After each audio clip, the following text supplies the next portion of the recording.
আপনারা বিবিসি বাংলা শুনছেন খুলনায়, চট্টগ্রামে, ঢাকায়। আপনারা যেখানে আছেন বিবিসি বাংলা আপনার সাথেই আছে। বাংলাদেশে মুক্ত চিন্তা এবং তার উপর আঘাত এ নিয়ে এখন শুনতে পাবেন একটি আলোচনা অনুষ্ঠান। ঢাকা স্টুডিও থেকে আলোচনাটি পরিবেশন করছেন সহকর্মী আকবর হোসেন। আমরা এখন আপনাদের তার কাছে নিয়ে যাচ্ছি। আকবর। ধন্যবাদ আপনাকে মিজান। শ্রোতাদের সবাইকে ঢাকা স্টুডিও থেকে স্বাগত জানাচ্ছি। আপনারা এরই মধ্যে জেনেছেন যে বাংলাদেশের একজন সুপরিচিত ব্লগার অভিজিৎ দাসকে গতকাল রাতে কুপিয়ে হত্যা করা হয়েছে। তিনি যখন বইমেলা থেকে ফিরছিলেন, সাথে ছিলেন তার স্ত্রী। অভিজিৎ দাস একজন ব্লগার হিসেবে পরিচিত এবং বিভিন্ন বিষয়ে তার মতামত দিয়েছেন, সেটাও আপনারা জানেন। সেই প্রেক্ষাপটে আমাদের এই আলোচনার জন্য স্টুডিওতে এখন আমার সঙ্গে যোগ দিচ্ছেন ব্রিটেন প্রবাসী ব্লগার আরিফুর রহমান এবং তার সাথে আছেন মোবাশ্বের হাসান। তিনি হচ্ছেন পিএইচডি গবেষক, অস্ট্রেলিয়ার গ্রিফিথ ইউনিভার্সিটি। আপনাদের দুজনকে অসংখ্য ধন্যবাদ আমাদের সাথে যোগ দেওয়ার জন্য। ধন্যবাদ। তো মূলত যে বিষয়টি আপনারা জানেন যে কি ঘটেছে, এই ঘটনাটিকে আপনারা কিভাবে দেখছেন? কারণ হচ্ছে যে তার পরিবারের দিক থেকে অভিযোগ করা হচ্ছে, কিংবা তার যারা বন্ধু বান্ধব তারাও অভিযোগ করছেন যে তিনি বিভিন্ন ধর্মীয় বিষয়ে নানা ধরনের মতামত প্রকাশ করেছেন, যেটাকে অনেকেই বলছেন যে তারা সেটাকে সহ্য করতে পারেননি, সেই কারণে এটা হতে পারে। সেই প্রেক্ষাপটে এই ঘটনা। আরিফুর রহমান। ধন্যবাদ আকবর ভাই। দুটো জিনিস একটু কারেক্ট করে দিতে চাই। প্রথমত, উনি নিজেকে পরিচয় দেন একজন বিজ্ঞান লেখক হিসেবে, ব্লগারের চেয়ে। আর ওনার নাম অ্যাকচুয়ালি অভিজিৎ রায়, অভিজিৎ দাস নয়। আমরা যেভাবে দেখছি, আসলে এটি একটি কন্টিনিউয়েশন বা পর্যায়ক্রম, যেটা শুরু হয়েছে মনে করেন অনেক আগে আমাদের প্রফেসর হুমায়ুন আজাদের উপর আক্রমণের উপর দিয়ে। এবং আমি গতকালকে বইমেলা ছিলাম এবং ঘটনা ঘটার 1 ঘন্টা আগেও অভিজিৎ দার সাথে দেখা হয়েছিল। ইনফ্যাক্ট বইমেলা গিয়েছিলাম ওনার সাথে দেখা করতে। আমার সাথে ওনার এটাই প্রথম দেখা এবং শেষ দেখা ডেফিনেটলি। আমার কাছে মনে হয় এটা অন্য আর কোনো কারণ থাকতে পারে না। এটার পেছনে ইসলামিস্ট বলতে আমরা যাদেরকে বুঝি, যারা ইসলাম ধর্মকে প্রোটেক্ট করার এক ধরনের স্বনিয়োজিত দায়িত্ব নিয়ে থাকেন এবং হত্যার মাধ্যমে তারা তাদের যুক্তি প্রতিষ্ঠা করার চেষ্টা করেন। যার এটা এখনো অভিযোগ হিসেবেই আসছে, বিষয়টা অভিযোগ হিসেবে আসছে। কারণ হচ্ছে বাংলাদেশের অথরিটি বা আইন শৃঙ্খলা রক্ষাকারী যারা আছেন, তারা আমাদের নিয়ে বা আমরা যারা ব্লগার এবং আমরা যারা এই সামাজিক মাধ্যমগুলিতে লেখালেখি করি, যারা মেইন স্ট্রিমের বাইরে, আমরা যে বিষয়গুলো জানি সেই সম্পর্কে ওনারা এতটা ওয়াকিবহাল না বা সচেতন না। আমরা ওনার উপর যে পরিমাণ আক্রমণ, আপনার কি মনে হচ্ছে উনি কি এমন কোন লেখালেখি করেছেন যেটা করে আপনার ভাষা যারা উগ্রপন্থী তারা বিরাগভাজন হতে পারেন, এমন কোন লেখালেখি কি ওনার ছিল? এখন উগ্রপন্থীদের বিরাগভাজন হওয়ার জন্য কি করতে হয় সেটার আসলে কোনো স্ট্যান্ডার্ড কিন্তু নাই। আমরা যতটুকু জানি যে যারাই শক্ত ভাষায় লেখেন এবং যারা বিজ্ঞান এবং যুক্তির মাধ্যমে ধর্ম যে বিষয়টা এর যে অপব্যবহার হয় তার বিরুদ্ধে যখন প্রতিবাদ করেন, তখনই তারা ওই ব্যক্তিদের কোপানলে পড়ে যান। মোবাশ্বের হাসান, আপনি বিষয়টাকে কিভাবে দেখছেন? যে অভিযোগ এসছে, আরিফুর রহমান বলছেন যে উনি ধারণা করছেন যারা ইসলামপন্থী কিছু উগ্রপন্থী দল এটার সঙ্গে জড়িত থাকতে পারে, গ্রুপ জড়িত থাকতে পারে। বিষয়টাকে আপনার কাছে সেরকম মনে হয়? ধন্যবাদ। আমার কাছে মনে হয় যে এটা সম্ভব হতে পারে, কিন্তু আমরা এখনো কোনো কংক্রিট এভিডেন্স পাইনি। আবার একই সাথে উনার সন্দেহকে অমূলক বলে উড়িয়েও দেয়া যায় না। আমিও প্রথমেই নিন্দা জানাই ব্যর্থহীন ভাষায় যে ধরনের ঘটনা বাংলাদেশকে একরকম জঙ্গিবাদী দেশ হিসেবে যারা প্রমাণ করতে চায় তাদের এই ধরনের স্কোপ আমার মনে হয় যে বন্ধ করে দেওয়া উচিত। এবং আমার কাছে মনে হয় যে এটা রাষ্ট্রেরই উচিত সর্বোচ্চ শক্তি দিয়ে এটার দ্রুত ইনভেস্টিগেশন করে এটার একটা সুরাহা করার। আরিফুর রহমান, অভিজিৎ রায় সম্পর্কে যতটুকু জেনেছি বা ওনার যারা কাছের লোকজন তারা যেটা বলেছেন যে উনি কোন ধর্মে বিশ্বাস করতেন না। ওনার নাস্তিকতাবাদ এই চর্চা উনি করতেন, সেটা সব ধর্মের ক্ষেত্রেই উনি করতেন। কিন্তু বাংলাদেশে, মানবতাবাদ। হ্যাঁ, বাংলাদেশে এই যে চর্চাটা, এটা কিন্তু অনেক আগে থেকেই এরকম ছিল। আমরা 1990-এর দশকের কথা যদি বলি, তারাও আগের কথা অনেকের ক্ষেত্রে এরকম এসেছে। কিন্তু ইদানিং কালে অনেকে যেটা বলছেন যে যারা এই ধরনের ভিন্ন মত পোষণ করেন, এরকম বিষয়গুলোতে যারা আস্থা রাখেন না, তারা অনেক বেশি রোষানলের মধ্যে পড়ছেন, অর্থাৎ তাদের এক্সপ্রেস করার জায়গাটা সীমিত হয়ে যাচ্ছে। ব্যাপারটা কি আসলে সেই রকম? ব্যাপারটা খুব খুব দুঃখজনক হলেও ঠিক সেরকমই। আমরা এভাবেই দেখছি বিষয়টাকে যে ধর্ম বলে যে একটি মানে মানুষের ব্যক্তিগত বিশ্বাসের একটা জায়গা, মানুষের সাথে তার সৃষ্টিকর্তার যে ব্যক্তিগত একটি সংযোগ, এই ব্যাপারটি এবং মানুষ পরকাল সম্পর্কে যে ধারণাটি বিশ্বাস করে থাকে, এই মানুষের মনের এই ভীতি এবং এই দুর্বলতাটাকে ব্যবহার করে অনেকে অনেক ধরনের ব্যবসা করে, অনেকে অনেক ধরনের সুবিধা নেয়। বর্তমান বিশ্বে আমরা একটা বাজে ট্রেন্ড গত কিছুদিন ধরে দেখতে পাচ্ছি যে রাষ্ট্র ব্যবস্থাও ধীরে ধীরে এই ধর্মীয় শক্তিগুলির বা ধর্মীয় অপশক্তিগুলির অপব্যবহার শুরু করেছে, যাকে তারা বিভিন্নভাবে ব্যবহার করছে।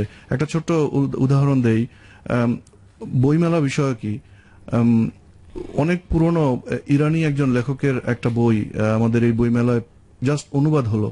বইটির নাম নবী মুহাম্মদের 23 বছর, রোদেলা প্রকাশনী বের করেছিল। বইটিতে সম্পর্কে হেফাজতে ইসলামী, যারা আমরা সন্দেহ করি যে সরকারের আস্থাভাজন, কারণ সরকারের কাছ থেকে তারা এন্ডাউমেন্ট পায়, তারা আপত্তি জানালো এবং তারা নিজেরাই মিছিল করে এসে প্রকাশনী বন্ধ করে দিল, গুদামে তালা লাগিয়ে দিল এবং দাবি করলো যে বইটি নিষিদ্ধ করতে হবে। সরকার যদিও কিছু করেন নাই, কিন্তু বাংলা একাডেমি শতপ্রণোদিত হয়ে তাদের স্টল বন্ধ করে দিলেন এবং শোনা যায় আগামী বছরও তারা স্টল দিতে পারবেন না। একটি প্রকাশনীর জন্য এটি একটি খুব কষ্টকর বিষয়। কিন্তু দুঃখের বিষয় হচ্ছে হেফাজত ইসলামী এসে তারা সুন্দর করে ওই গুদাম ভেঙে ওই 500 কপি 400 কপি বই, কিন্তু মানে তারা যদি মনে করে যে এটা ধর্মের উপরে আঘাত হচ্ছে, কোনো সেই প্রতিবাদ তো তারা করতেই পারে, প্রতিবাদ করতে পারে। কিন্তু আমি যেটা পয়েন্টটা বের করছিলাম যে তারা এসে সুন্দর করে বইগুলা নিয়ে গেল, আমাদের সরকারি আইন শৃঙ্খলা বাহিনী এর বিরুদ্ধে কিছু করলো না, অনেকটা তাদের নাকে ডগার উপর দিয়ে হলো নীরব সম্মতিতে। এই যে সম্মতির ব্যাপারটা আমি বলছি, এই সম্মতি মানে আপনি বলছেন যে রাষ্ট্র বিষয়গুলোকে মেনে নিচ্ছে এবং এক ধরনের ব্লাইন্ড আই, এক ধরনের চোখ বন্ধ করে রাখছে। আচ্ছা, মোবাশ্বের হাসান, আপনার কাছে আসে যে আমরা দেখেছি যে ধরুন গত কয়েক বছরের ঘটনা যদি আপনি দেখেন, ব্লগার আসিফ মহিউদ্দিন, ব্লগার আহমেদ রাজীব হায়দার, এখন এসে ব্লগার অভিজিৎ রয়, ওনারা তো ব্লগে লিখেন, কোনো খবরের কাগজে লিখছেন না কিংবা অন্য কোনো জায়গায় টেলিভিশনে তাদের এই মতবাদটা তারা প্রচার করছে না, তারা নিজস্ব ব্লগে লেখালেখি করছেন। কিন্তু এই ব্লগে লেখালেখির আসলে প্রভাবটা কতটা, যে এরকম উগ্রপন্থীরা তাদেরকে আটক করতে পারে, তাদের লেখালেখা খুঁজে বের করে তাদেরকে চিহ্নিত করতে পারে? ধন্যবাদ আপনাকে। এইখানে কয়েকটা ব্যাপার জড়িত আছে। একটা হচ্ছে যে আমি আসলে তাদের কারো লেখা পড়িনি, তবে যতটুকু আমি বুঝেছি পাবলিক রিয়াকশন থেকে, তারা এক ধরনের এখন নাস্তিকতার বিভিন্ন ধাপ রয়েছে। আপনার মানবতাবাদী নাস্তিক হতে পারে না, যেটা আমাদের অনেকে বলে আর্গুয়েবলি লালন ছিলেন। আবার আপনি হতে পারেন যে ধর্ম বিদ্বেষী নাস্তিক, যেখানে আপনি যে কেউ মুসলমান হলেই আপনি তার বিরুদ্ধে, সে কি আসলে কিরকম মুসলমান সেটা যাচাই না করে তার বিরুদ্ধে আপনি বললেন যে সে র্যাডিক্যাল, সে ভায়োলেন্ট একটা লোক হতে পারে। এখন এই বিষয়টার হচ্ছে যে যদি আমরা দেখি যে এক ধরনের মিলিটেন্ট এথিজম যেটা রাইস পেয়েছে আপনার ওয়েস্টে, সেইখানে যদি আমরা দেখি যে এটা তারা এক ধরনের ক্যাম্পেইন চালায় ইসলাম ধর্মকে অত্যন্ত ভায়োলেন্ট, বারবারিক একটা ধর্ম হিসেবে প্রমাণ করার। এবং আমি দেখি যে এই যে রাজীব হায়দার কিংবা এই ব্লগার আসিফ মহিউদ্দিন যাদের উপর আঘাত করছে, তারা আসলে তাদের পয়েন্টটাই প্রুফ করতেছে। তো তারা হয়তোবা মনে করতেছে তারা ইসলামকে ডিফেন্ড করতেছে, ইনফ্যাক্ট তারা ইসলামকে ডিফেম করছে। আমি এখানে একটু অ্যাড করতে চাই সংজ্ঞা বিষয়ক, অ্যাকচুয়ালি যে মিলিটেন্ট এথিজম যেটা রিচার্ড ডকিন্স প্রথম শুরু করেছিলেন বা আহ্বান জানিয়েছিলেন, তার মূল বক্তব্য হচ্ছে ধর্ম অ্যাজ এ আইডিয়া বা আইডিওলজি, তাকে আক্রমণ করতে হবে। যে ধার্মিক সেটা তার ব্যক্তিগত বিশ্বাস।